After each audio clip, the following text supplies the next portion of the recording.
Welcome back, true believers. I got these two figures that I'm gonna go through. I'm gonna do one today and then we're gonna look at another one another day. You know, when I was really into collecting the Star Wars figures, I passed by a lot of Marvel Legends figures. And more recently, I've been looking out for them. So I found this online auction, and it was from, you know, a discount retailer. A thrift store had an online auction, and I ended up getting both of these figures for I think right around 20 bucks, $25. So I thought that was a pretty good deal. It's Fantastic Four's Invisible Woman and Prince Namor, also known as the Submariner. So you can see this this box is a little bit different. It's got like the little tab piece at the top, and they didn't have much of a description.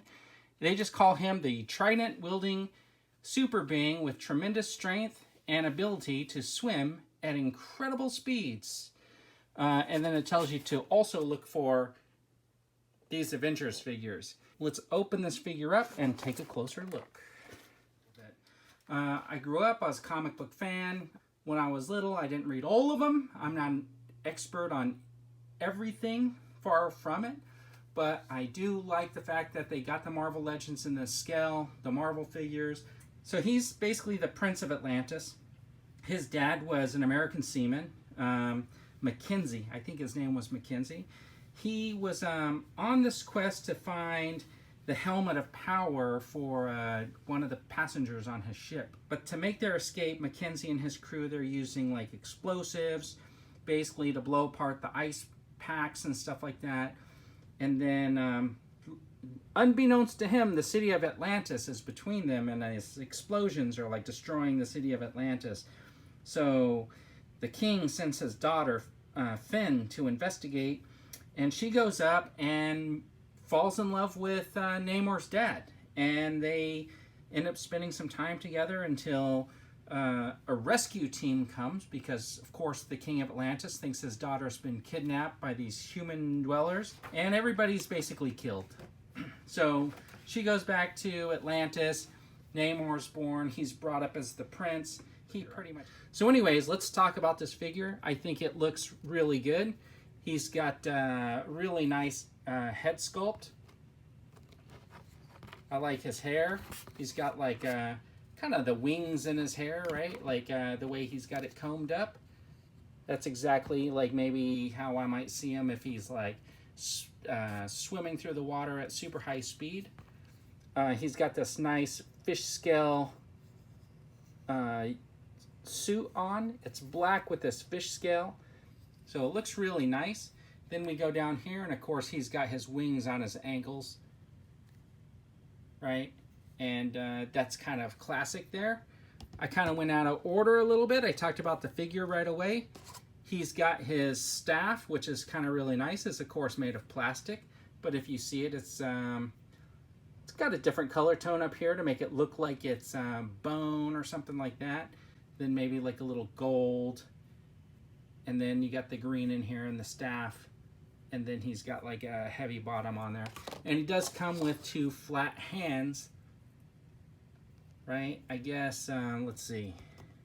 What would these hands be good for? He's had a rough day at work, defending the world, and I got to get these hands. No, that's not what they're for. So these hands would be his swimming hands, right?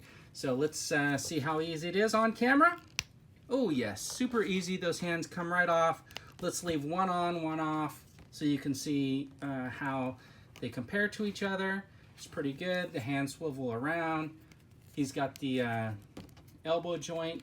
He's got good posability there.